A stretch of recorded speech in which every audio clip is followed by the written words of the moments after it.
You write in Manufacturing Consent that it's the primary function of the mass media in the United States to mobilize public support for the special interests that dominate the government and the private sector. What are those interests?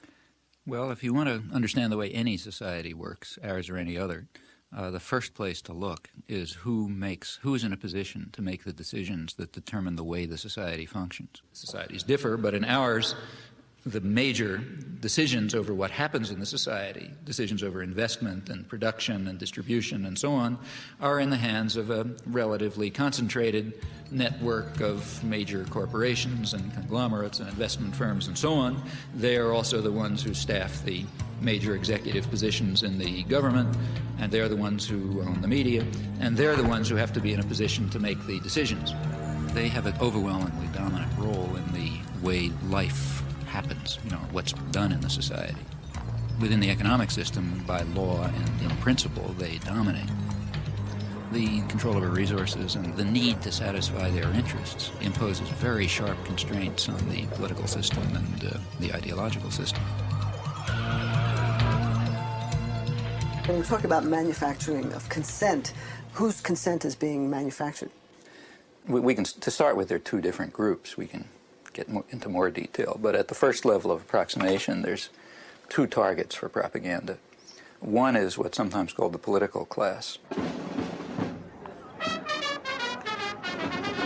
There's maybe 20% of the population which is relatively educated, more or less articulate. They play some kind of role in decision-making. They're supposed to sort of participate in social life, either as managers or cultural managers, like, say, teachers and writers and so on. They're supposed to vote. They're supposed to play some role in the way economic and political and cultural life goes on.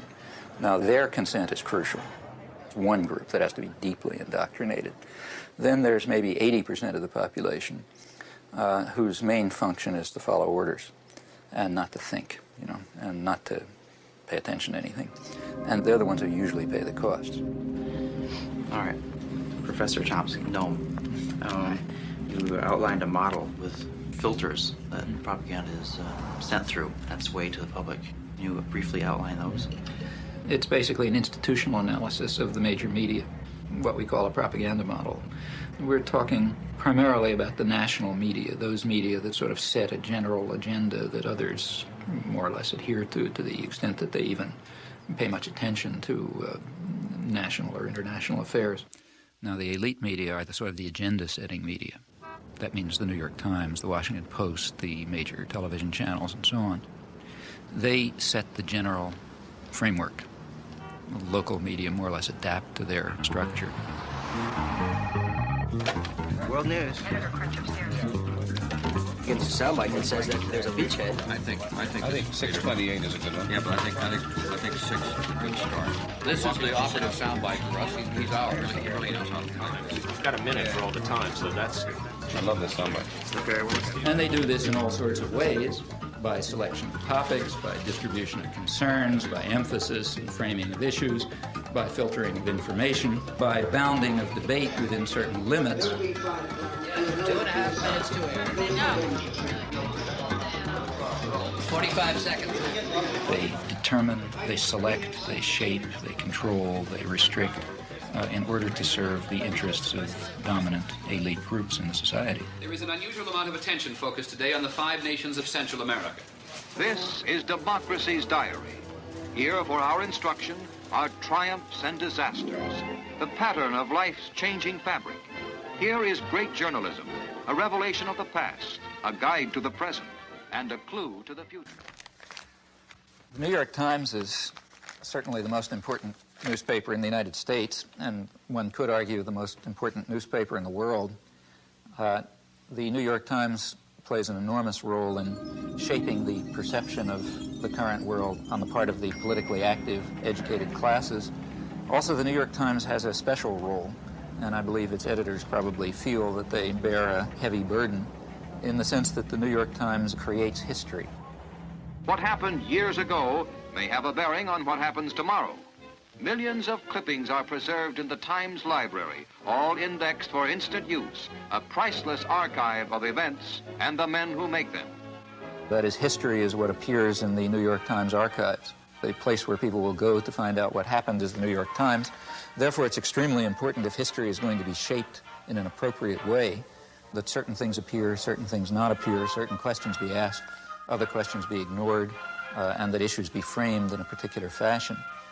Now, in whose interests is the history being so shaped?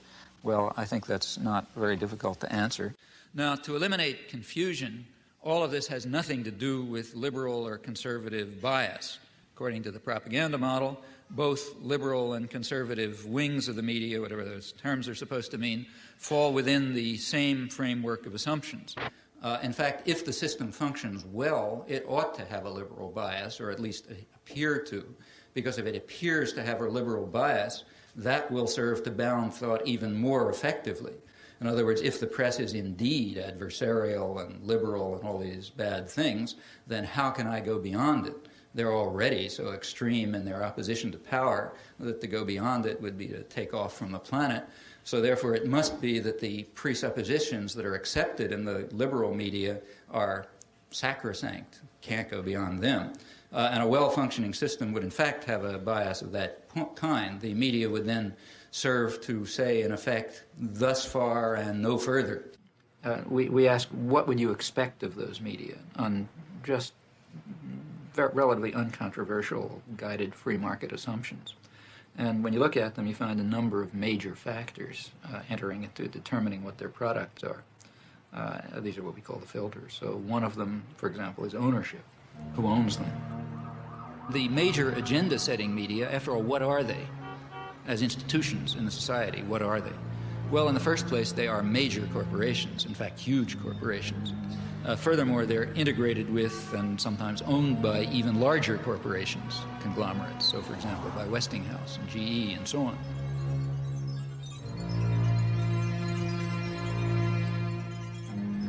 What I wanted to know was how specifically the elites control the media. What I mean is, I guess... It's like asking, how do the elites control General Motors? Well, why isn't that a question? I mean, General Motors is an institution of the elites. They don't have to control it. They own it. So what we have in the first place is major corporations which are parts of even bigger conglomerates. Now, like any other corporation, they have a product which they sell to a market. The market is advertisers, that is, other businesses. What keeps the media functioning is not the audience. They make money from their advertisers. And remember, we're talking about the elite media, so they're trying to sell a good product, a product which raises advertising rates. And ask your friends in the advertising industry, that means that they want to adjust their audience to the more elite and affluent audience. That raises advertising rates. So what you have is institutions, corporations, big corporations, that are selling relatively privileged audiences to other businesses. Well, what point of view would you expect to come out of this?